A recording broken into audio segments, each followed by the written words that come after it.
12ನೇ ಶತಮಾನದ ಶಿವಶರಣರಲ್ಲಿ ಒಬ್ಬರಾದ ಐದಕ್ಕಿ ಮಾರಯ್ಯನವರು ಪ್ರಪ್ರಥಮವಾಗಿ ತಮ್ಮ ವಚನದಲ್ಲಿ ಕಾಯಕವೇ ಕೈಲಾಸವೆಂದು ಕರೆದಂತೆ ಕಾಯ ಇರುವವರೆಗೂ ಕಾಯ ಅನ್ನೋದು ದೇಹ. ಆ ದೇಹವನ್ನ ನಾವು ಹೇಗೆಲ್ಲ ನಾವು ಅದನ್ನ ಹಿಡಿತದಲ್ಲಿ ಇಡಬಹುದು ಅನ್ನೋದಕ್ಕೆ ಶ್ರದ್ಧಾಳ ಇದುವರೆಗಿನ ಯೋಗವೇ ಸಾಕ್ಷಿ. ಅಂತಹ ಕಾಯದಿಂದ ಕೈಕೊಳ್ಳುವಂತಹ ಕಾಯಕದ ಜೀವಿಗಳು 12ನೇ ಶತಮಾನದಲ್ಲಿ ಕಾಯಕದ ಮೂಲಕವೇ ತಮ್ಮ ಒಂದು ಸಾಧನೆಯನ್ನ ಸಾಧಿಸಿ ತೋರಿಸಿದ್ದಾರೆ. ಅಂತಹ ಒಂದು ಕಾಯಕವನ್ನ ಅಂದ್ರೆ ದುಡಿಮೆಯನ್ನ ಗೌರವಿಸುವಂತಹ, ಅದನ್ನ ಹೆಮ್ಮೆಯಿಂದ ಅದನ್ನು ಒಳಗೊಳ್ಳುವಂತಹ ಒಂದು ಉತ್ಸವವೇ ಕಾಯಕ ಉತ್ಸವ.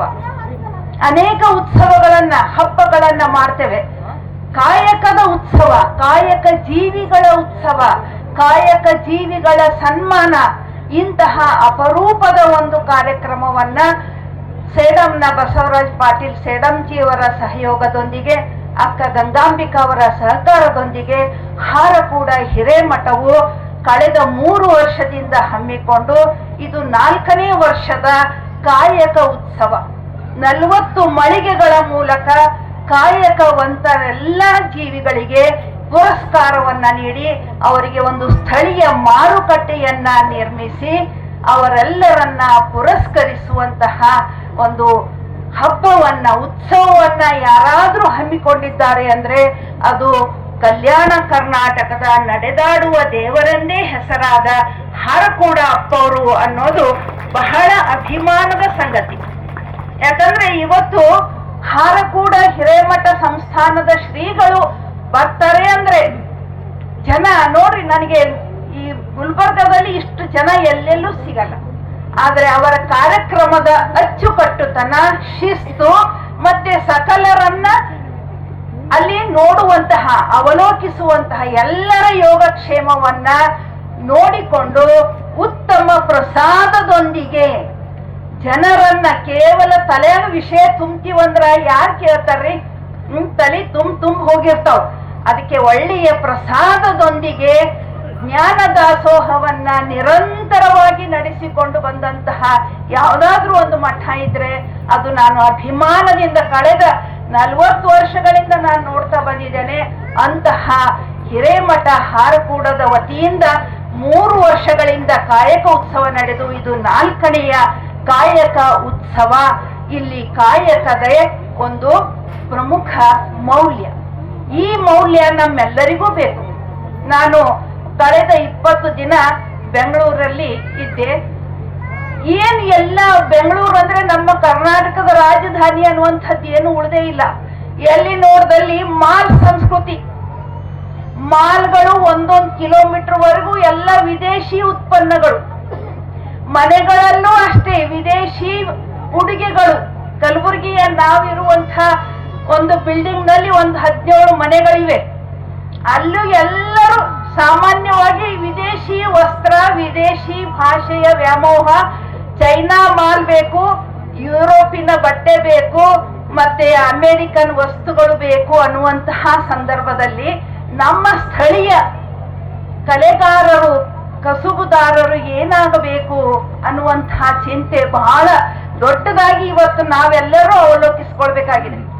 ಸಾಕಷ್ಟು ಎಲ್ಲರೂ ಇವತ್ತು ರೀಲ್ ನೋಡ್ತೇವೆ, ರೀಲ್ಗಳಲ್ಲಿ ಬರ್ತದೆ ಭಾರತದಲ್ಲಿ ಇರುವಾಗ ನಮಗೆ ಚೈನಾ ಫುಡ್ಡೇ ಬೇಕು, ನಮಗೆ ಅಮೆರಿಕನ್ ಬೇಕರಿ ತಿನಿಸುಗಳೇ ಬೇಕು ಅಂತ ಅಂತೇವಂತೆ. ಅಮೆರಿಕೆಗೆ ಹೋದಾಗ ಎಲ್ಲಾದ್ರೂ ಭಾರತದ ಊಟ ಸಿಗ್ತದೆ ಎನ್ನುವಂತ ಹುಡುಕ್ತೇವಂತೆ.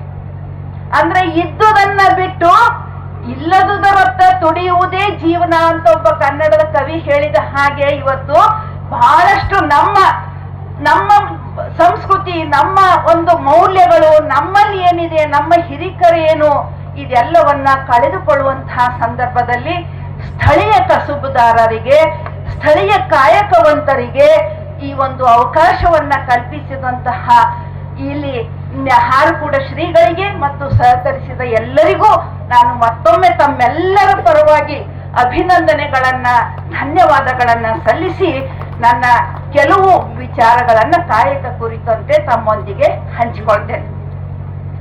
ಕಾಯಕ ಅನ್ನೋದು ಸಾಮಾನ್ಯ ಅರ್ಥದಲ್ಲಿ ನಿಮಗೆ ಗೊತ್ತಾದ್ರೆ ದುಡಿಮೆ. ಇದು ಆದಿ ಮಾನವನಿಂದ ಹಿಡ್ಕೊಂಡು ಆಧುನಿಕ ಕಾಲದವರೆಗೂ ಕೂಡ ಏನಿದೆ, ದುಡಿಮೆ ಬೇಕೇ ಬೇಕು. ಮನುಷ್ಯ ಹುಟ್ಟಿದ ಮೇಲೆ ಹೊಟ್ಟೆ ತುಂಬಿಸ್ಕೊಳ್ಳೇಬೇಕಲ್ಲ, ಅದಕ್ಕೆ ಯಾವ್ದಾದ್ರೂ ಒಂದು ಉದ್ಯೋಗ ಮಾಡೇಬೇಕು. ಆದರೆ ಆ ಉದ್ಯೋಗವನ್ನ ಮಾಡುವಂತಹ ಉದ್ಯೋಗದಲ್ಲಿ ಮನಸ್ಸನ್ನ ತೊಡಗಿಸಿ ಅಂತರಂಗದ ವಿಕಾಸವನ್ನು ಕೂಡ ಮಾಡ್ಕೊಳ್ಬಹುದು ಅನ್ನೋದನ್ನ ತೋರಿಸಿದಂತವರು ಬಸವಾದಿ ಶರಣರು. ಮನಸ್ಸಿನ ಚಿಂತನೆ ನಮ್ಗೆ ಇರೋದೇ ಇಲ್ಲ. ಮನೆಯಲ್ಲಿ ನೋಡ್ರಿ ಒಂದೊಂದ್ಸಲ ರೊಟ್ಟಿ ಮಾಡ್ತಿರ್ತಾರೆ, ಲಕ್ಷ್ಯ ಎಲ್ಲೋ ಹೋಗಿರ್ತದೆ. ಹಂಚಿನ ಮೇಲಿಂದ ರೊಟ್ಟಿ ಸುಟ್ತಿರ್ತವೆ, ಹೊತ್ತುತ್ತಿರ್ತವೆ. ಅವಾಗ ಹಿರಿಯರು ಅಂತಾರೆ, ಎಲ್ಲದ ನಿನ್ ಲಕ್ಷ್ಯ, ಎಲ್ಲದ ನಿನ್ ಚಿತ್ತ ಅಂತ. ಅಂದ್ರೆ ಕೈ ರೊಟ್ಟಿ ಬಡಿತಿರ್ತದೆ, ಆದ್ರೆ ಮನಸ್ಸು ಎಲ್ಲೋ ಹೋದಾಗ ಅದು ಆ ಕಡೆ ಹಾಳಾಗುವಂತ ಸ್ಥಿತಿ ಇರ್ತದೆ ಅಂತ. ಹಾಗಾಗಿ ಕಾಯದಿಂದ ಮಾಡುವ ಕಾಯಕವಾಗಿದ್ರೂ ಕೂಡ ಅದು ಅಂತರಂಗದ ವಿಕಾಸಕ್ಕೆ, ಅಂತರಂಗದ ಒಂದು ಸಾಧನೆಗೆ ಕಾರಣ ಮಾಡಿಕೊಡುವಂತಹ ಒಂದು ಕೆಲಸವೇ ಕಾಯಕ. ಒಂದು ಉದಾಹರಣೆ ಕೊಡ್ತೀನಿ ನಿಮ್ಗೆ. ಒಂದು ದೇವಾಲಯ ಕಟ್ತಾ ಇದ್ರಂತೆ, ಅಲ್ಲಿ ಕಲ್ಲನ್ನು ಒಡಿತಾ ಇದ್ರು 3 ಜನ. ಹಾಗೆ ಒಡೆಯುವಂತ ಸಂದರ್ಭದಲ್ಲಿ ಒಬ್ರಿಗೆ ಕೇಳಿದ್ರಂತೆ, ಯಾಕಪ್ಪ ಕಲ್ಲು ಹೊಡಿಲ್ಕತ್ತಿದ್? ಯಾಕಂದ್ರೆ ಏನ್ರಿ, ಹೊಟ್ಟೆ ತಿಪ್ಪಲಿಗ್ ಮಾಡ್ಲಕತ್ತೀನಿ ಅಂತ ಒಬ್ಬ ಅಂತಂತೆ. ಇನ್ನೊಬ್ಬ ಅಂದ, ಅಲ್ರಿ ಮತ್ತ ಹೆಂಗು ನನ್ ಕೂಲಿ ಕೊಡ್ತಾರ, ಮತ್ ನನ್ ಹೊಟ್ಟಿ ತುಂಬತದ, ಮತ್ತ ದೇವಾಲಯದ ಮಾಡ್ಲಕತ್ತೀನಿ. ಮೂರನೇದವ್ರಿಗೆ ಕೇಳಿದ್ರೆ ಅವನಂದಂತೆ, ಸಂಬಳ ಕೊಡ್ತಾರೆ ನಿಜ, ಕೂಲಿ ಸಿಗ್ತದೆ ನಿಜ, ಆದರೆ ನಾನು ಕಟೆಯುವ ಒಂದೊಂದು ಕಲ್ಲು ಒಂದು ದೇವಾಲಯದ ನಿರ್ಮಾಣಕ್ಕೆ ಹೋಗ್ತದೆ. ಮುಂದೆ ಈ ದೇವಾಲಯ ಶಾಶ್ವತವಾಗಿರ್ತದೆ. ಆ ದೇವಾಲಯಕ್ಕೆ ಬರುವವರೆಲ್ಲರೂ ಎಷ್ಟು ಚೆನ್ನಾಗಿ ಗೋಡೆಗಳಿವೆ ಅಂತ ಅಂದ್ರೆ ನನ್ನ ಬದುಕು ಒಂದಷ್ಟು ಸಾರ್ಥಕ ಆಗ್ಬಹುದು. ಅದಕ್ಕೆ ನಾನು ಆ ಉದ್ದೇಶದಿಂದ ಇಲ್ಲಿ ಕಲ್ಲು ಕಡಿತಾ ಇದ್ದೀನಿ ಅಂತ. ಅಂದ್ರೆ 3 ಜನ ಮಾಡೋದು ಅದೇ ಕೆಲಸ, ಆದರೆ ಮೂವರಲ್ಲಿ ಭಾವಗಳು ಭಿನ್ನ ಭಿನ್ನ. ಮೂರನೆಯವನ ಭಾವ ಹೇಗಿದೆಯೋ ಅಂತಹ ಭಾವವನ್ನ ಬಸವಾದಿ ಶರಣರು ಏನ್ ಮಾಡಿದ್ರು, ಎಲ್ಲರಲ್ಲಿ ತುಂಬಿದ್ರು. ಅದಕ್ಕಾಗಿಯೇ ಏನಾಯ್ತು, ಮಡಿವಾಳ ಮಾಚಿದೇವ, ಸಮಗಾರ ಹರಳಯ್ಯ, ಮಾದಾರ ಚೆನ್ನಯ್ಯ, ಅಂಬಿಗರ ಚೌಡಯ್ಯ, ಆಯ್ದಕ್ಕಿ ಲಕ್ಕಮ್ಮ, ಮೋಳಿಗೆ ಮಾರಯ್ಯ, ಹೀಗೆ ಒಬ್ಬರಲ್ಲಿ ಇಬ್ಬರಲ್ಲಿ ಎಲ್ಲ ಕಾಯಕ ಜೀವಿಗಳು ತಮ್ಮ ತಮ್ಮ ಕಾಯಕವನ್ನೇ ವಿಶೇಷಣವಾಗಿಟ್ಕೊಂಡ್ರು. ನೋಡ್ರಿ, ಇವತ್ತವರು ಹಿಂದಕ್ಕೆ ಏನಾಗಿದ್ದು ರೀ, ಬಡಿಗೆ ರೋಣಿ, ಕಂಬ ರೋಣಿ, ಈ ಎಲ್ಲ ಓಣಿಗಳು ಒಂದೊಂದು ಏನಿದ್ದು ಅವನ್ನೆಲ್ಲ ತೆಗೆದು ಬಸವಾದಿ ಶರಣರು ಮೇಲು ಕೀಳಿಲ್ಲದ, ಗಂಡು ಹೆಣ್ಣು ಯಾವ ಭೇದ ಇಲ್ಲದ ವೃತ್ತಿ ಮೌಲ್ಯವನ್ನ ಒದಗಿಸಿಕೊಟ್ರು.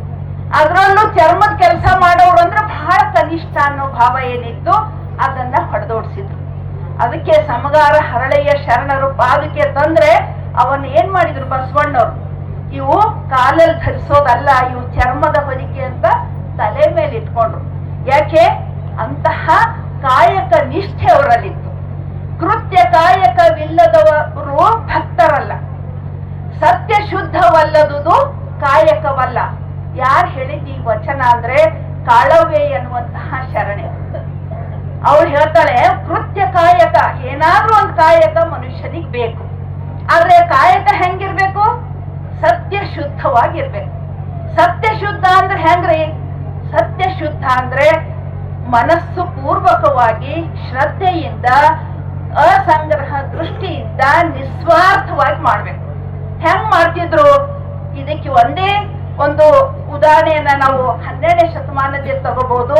ಮೋಳಿಗೆ ಮಹದೇವಮ್ಮ ಮಾಡೋಂಥ ಅಂಬಲಿ, ಹೋಳಿಗೆ ಎಲ್ಲ ಹುಗ್ಗಿ ಎಲ್ಲ ಏನೂ ಅಲ್ಲ, ಅಂಬಲಿಯನ್ನ ಅವಳು ಎಷ್ಟು ಇದರಿಂದ ಶ್ರದ್ಧೆಯಿಂದ ಮಾಡ್ತಾ ಇದ್ಲು ಅಂತಂದ್ರೆ ಅದನ್ನ ಸೇವಿಸ್ಲಿಕ್ಕೆ ಸ್ವತಃ ಬಸವಣ್ಣನವರೇ ಅವ್ರ ಮನೆಗೆ ಹೋಗಿದ್ರಂತೆ.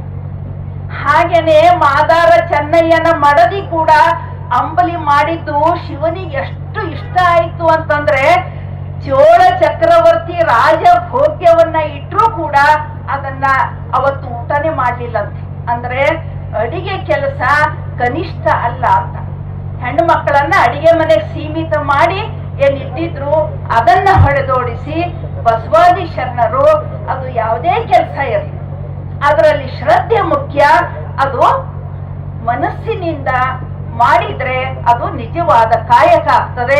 ಆ ಕಾಯಕದಿಂದ ಭಕ್ತಿ ಮೂಡ್ತದೆ, ಭಕ್ತಿ ಸಾಧನೆಯಾಗಿ ಮಾರ್ಪಡ್ತದೆ ಅನ್ನುವಂಥ ನಿಟ್ಟಿನಲ್ಲಿ ಇದಕ್ಕೆ ಲಕ್ಕಮ್ಮ ಅನ್ನುವಂಥ ಶರಣರು ಬಹಳ ಚೆನ್ನಾಗಿ 4 ಸಾಲಿನಲ್ಲಿ ಹೇಳಿದ್ದಾರೆ ಅವರು.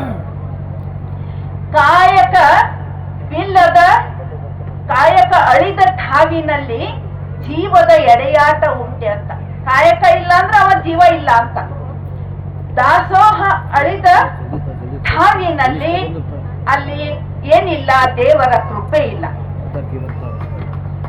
ಕಾಯಕ ದಾಸೋಹ ಎರಡೂ ಕೂಡಿದಲ್ಲಿ, ಹಾಗೆ ಕಾಯಕ ಅನ್ನುವಂತಹ ಒಂದು ಮೌಲ್ಯವನ್ನ, ತತ್ವವನ್ನ ಬಸವಾದಿ ಶರಣರು ನಮಗೆ ಬಿಟ್ಟು ಹೋಗಿದ್ದಾರೆ. ಅದರ ನಿಜ ಅರ್ಥವನ್ನ ತಿಳಿದುಕೊಂಡು ನಾವು ನಮ್ಮ ಜೀವನದಲ್ಲಿ ಅಳವಡಿಸ್ಕೊಳ್ಬೇಕು. ಕಾಯಕದಿಂದ ಏನೇನ್ ನೋಡ್ರಿ, ದೇಹಕ್ಕೆ ಸೌಷ್ಠವ ಸಿಗ್ತದೆ.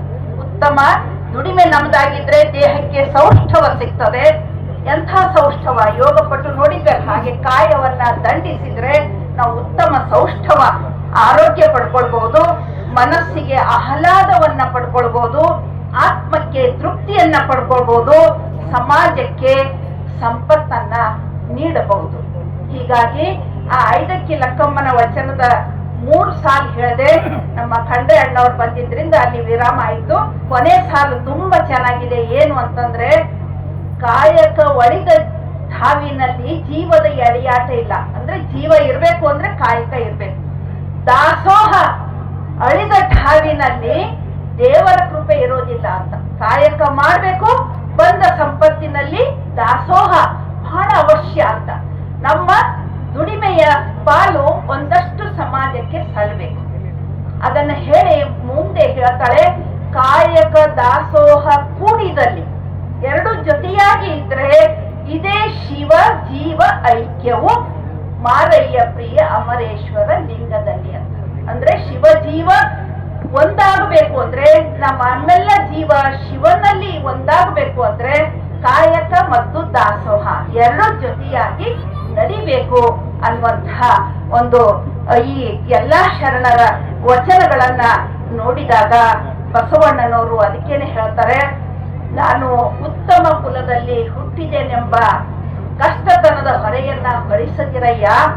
ಯಾಕಂದ್ರೆ ಅಪ್ಪ ನಮ್ಮ ಮಾದಾರ ಚೆನ್ನಯ್ಯ, ಬೊಪ್ಪ ನಮ್ಮ ಡೋಹರ ಕಕ್ಕಯ್ಯ.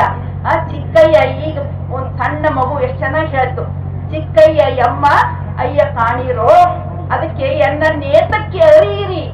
ನನ್ಗೆ ಯಾಕೆ ತಿಳ್ಕೊಳ್ಳಲಾಗಿರಿ, ನಮ್ಮ ಅಪ್ಪ ಬೊಪ್ಪ ಅಣ್ಣ ಕಿನ್ನರಿ ಬೊಮ್ಮ ಅಂದ್ರೆ ಎಲ್ಲರನ್ನ ಒಳಗು ಮಾಡಿಕೊಂಡು ಬಸವಾದಿ ಶರಣರು ಹೇಗೆ ನಡೆದ್ರು ಹಾಗೆ ಇವತ್ತು ಕಲ್ಯಾಣದ ನೆಲದಲ್ಲಿ ಇಷ್ಟೆಲ್ಲ ಅಸಂಖ್ಯಾತ ಪ್ರಮಥರೆ, ಇವರೆಲ್ಲರ ಮಧ್ಯೆ ಪೂಜ್ಯರಾದ ಹಾರಕೂಡ ಶ್ರೀಗಳು ಈ ಕಾಯಕ ಉತ್ಸವವನ್ನ ಏನು ಹಮ್ಮಿಕೊಂಡಿದ್ದಾರೆ, ಈ ಉತ್ಸವದಲ್ಲಿ ಇಷ್ಟೊಂದು ಜನ ಏನು ಪಾಲ್ಗೊಂಡಿದ್ದೀರಿ. ಇಂತಹ ಒಂದು ಸಂದರ್ಭದಲ್ಲಿ ನನಗೂ 4 ಮಾತಾಡ್ಲಿಕ್ಕೆ ಅವಕಾಶ ಮಾಡಿಕೊಟ್ಟಂತಹ ಒಂದು ಅವಕಾಶಕ್ಕೆ ನಾನು ಸ್ಮರಿಸುತ್ತಾ ಕೊನೆಯಲ್ಲಿ ಒಂದು ವಚನ ಹೇಳಿ ನನ್ನ ಮಾತನ್ನು ಮುಗಿಸ್ತೇನೆ. ಮಾಡುವ ಮಾಟ ಉಳ್ಳನ್ನಕ್ಕ ಬೇರೊಂದು ಪದವನ್ನು ಅರಸಲೇತಕ್ಕೆ, ದಾಸೋಹವೆಂಬ ಸೇವೆ ಬಿಟ್ಟು ನೀಸಲಾರದೆ ಕೈಲಾಸವೆಂಬ ಆಸೆ ಬೇಡ. ಮಾರಯ್ಯ ಪ್ರಿಯ ಅಮರೇಶ್ವರ ಲಿಂಗವಿದ್ದ ಠಾವೇ ಕೈಲಾಸ. ಹಾಗಾಗಿ ಮಾಡುವ ಮಾಟ ನೋಡ್ರಿ, ಹಾರಕೂಡ ಪೂಜ್ಯರಾಗ್ಲಿ, ಭಾಲ್ಕಿಯ ಶ್ರೀಗಳಾಗಲಿ, ನಮ್ಮ ಕಲ್ಯಾಣ ಕರ್ನಾಟಕದ ಮಠಗಳಾಗಲಿ, ನಮ್ಮ ಕಲ್ಯಾಣ ನಾಡು ಅಷ್ಟೇ ಅಲ್ಲ, ಇಂದು ಹಾರಕೂಡ ಹಬ್ಬವರಿಂದಾಗಿ ಮಹಾರಾಷ್ಟ್ರ, ಆಂಧ್ರ ಎಲ್ಲಾ ಕಡೆಗೂ ಕೂಡ ಈ ಶರಣರ ವಿಚಾರಧಾರೆಗಳು ಹರಿದು ಹೋಗ್ತಾ ಇದ್ದಾವೆ. ಎಲ್ಲಾ ಒಂದು ಕಲಾವಿದರಿಗೆ, ಎಲ್ಲಾ ಒಂದು ಕಸುಬುದಾರರಿಗೆ ಪ್ರತಿಯೊಬ್ಬರನ್ನ ಗೌರವಿಸುವಂತಹ, ಸನ್ಮಾನಿಸುವಂತಹ, ಇವತ್ತು ಹಾರಕೂಡ ಮಠ ಅಂದ್ರೆ ಸೌಹಾರ್ದಕ್ಕೆ ಮತ್ತೊಂದು ಹೆಸರಾಗಿ ಇದೆ ಅಂತ ಅನ್ನುವಂಥದ್ದು ಎಂಥ ಅಭಿಮಾನದ ವಿಷಯ. ನಾವು ಪತ್ರಿಕೆಗಳಲ್ಲಿ ಓದ್ತೇವೆ ಸಿದ್ಧಗಂಗಾ ಮಠ, ಮುಂದೊಂದು ದಿನ ಹಾರಕೂಡ ಮಠವೂ ಕೂಡ ಸಿದ್ಧಗಂಗಾ ಮಠ, ತುಮಕೂರಿನ ಸಿದ್ಧಗಂಗಾ ಮಠದ ಉಪಾಧಿಯಲ್ಲಿಯೇ ಬೆಳೀತದೆ ಅನ್ನೋದ್ರಲ್ಲಿ ಯಾವ ಸಂಶಯವಿಲ್ಲ. ಇಂತಹ ಒಂದು 4 ನುಡಿಗಳ ಮೂಲಕ ನಾನು ಈ ಕಾರ್ಯಕ್ರಮದಲ್ಲಿ ಹಾಜರಿರುವ ಯಾರನ್ನೂ ಸ್ಮರಿಸಿಲ್ಲ. ಇಂತಹ ಕಾರ್ಯಕ್ರಮದಲ್ಲಿರುವಂತಹ ಪೂಜ್ಯ ದ್ವಯರಿಗೆ ಮತ್ತು ನಮ್ಮ ಖಂಡ್ರೆ ಅಣ್ಣವರು ಅಖಿಲ ಭಾರತ ವೀರಶೈವ ಮಹಾಸಭೆಯ ಅಧ್ಯಕ್ಷರಾಗಿ ಬರೋದು ಅಂದ್ರೆ ನಮ್ಮ ಈ ಕಲ್ಯಾಣ ಕರ್ನಾಟಕದ ಸೌಭಾಗ್ಯ. ಅವರಿಗೆ, ಅಕ್ಕ ಗಂಗಾಂಬಿಕೆಯವರಿಗೆ, ನಮ್ಮ ರಾಷ್ಟ್ರೀಯತೆಯನ್ನ, ದೇಶೀಯತೆಯನ್ನ, ವಚನ ಸಾಹಿತ್ಯವನ್ನೇ ಮೈಗೂಡಿಸಿಕೊಂಡ ಬಸವರಾಜ್ ಪಾಟೀಲ್ ಜಿ ಅಣ್ಣವರಿಗೆ ಮತ್ತು ವೇದಿಕೆ ಮೇಲಿರುವಂತಹ ಸಮಸ್ತರಿಗೆ ಮತ್ತು ಎದುರಿಗಿರುವಂತಹ ನಾನು ಕಲ್ಯಾಣದವಳೆ. ಈಗ ಒಂದು 20 ವರ್ಷ ಆಯ್ತು, ಉದ್ಯೋಗದ ನಿಮಿತ್ತ ಹೋಗಿದ್ದೇನೆ. ಕಲ್ಯಾಣದ ಬೆಳವಣಿಗೆ, ಕಲ್ಯಾಣದ ಎಲ್ಲರನ್ನ ನೋಡಿ ತುಂಬಾ ಸಂತೋಷ ಆಗಿದೆ. ಎಲ್ಲ ತಂದೆ ತಾಯಿಗಳಿಗೆ ಶರಣಾರ್ಥಿಯನ್ನು ಸಲ್ಲಿಸಿ ನನ್ನ ಮಾತುಗಳನ್ನ. ಈ ವಾಹಿನಿಯನ್ನು ನಿರಂತರವಾಗಿ ವೀಕ್ಷಿಸಲು ಯೂಟ್ಯೂಬ್ನಲ್ಲಿ ಶ್ರೀ ಹಾರಕೂಡ SRIHARKOOD ಎಂದು ಟೈಪ್ ಮಾಡಿ. ನಮ್ಮ ಈ ಚಾನೆಲ್ಗೆ ಸಬ್ಸ್ಕ್ರೈಬ್ ಮಾಡಿ, ಬೆಲ್ ಅನ್ನು ಒತ್ತಿರಿ.